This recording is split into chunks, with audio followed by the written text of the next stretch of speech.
And if your ballot is still sitting on your counter to get filled out, make sure you do so and then turn it in. It is, of course, Election Day, and some big local decisions will dominate this year. Now, typically, school board elections don't get a lot of talk, but in Jefferson County, 3 school board members face recall. So this is Ken Witt, Julie Williams, and John Newkirk. They were elected in 2013, and since then, we have seen a lot of controversy in that district. So here's just a quick summary of what's taken place. First, that longtime superintendent resigned, saying she felt disrespected. Students then walked out of class when the board proposed making changes to U.S. history classes. Ultimately, no changes were made in that. Then teachers in the district complained about a new pay-for-performance model. Voters in Denver have 3 issues. Issue 1A would allow new commercial developments on the DIA property.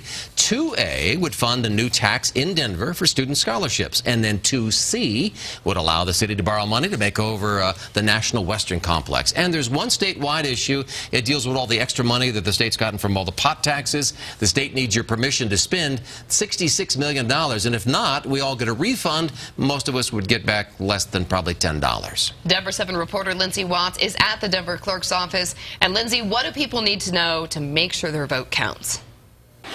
Dale, the very biggest message right now for last-minute voters is do not put that ballot in the mail. If you do, your vote won't count. At this point, you have to drop off your ballot in person. In Denver, if you happen to have lost your ballot, there are 7 different locations where you can go and get another one. You can fill it out here in person the old-fashioned way. Denver also has some new technology that's making it easier for voters, and I'm here with Alton Dillard with the Elections Division. So tell me, how does this work? All right.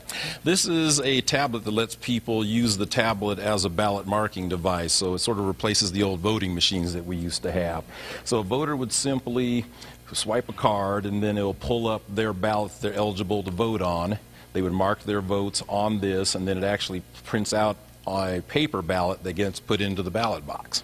Very fancy. You guys really just do everything possible to make it easy for people to vote. You even have 24 drop-off locations and places set up right in the middle of the road so people don't even have to get out of their cars, right? Exactly. All 7 of our voter service and polling centers also offer voters the ability just to drive up and drop off their ballots. So the ballots were mailed out the week of October 12th.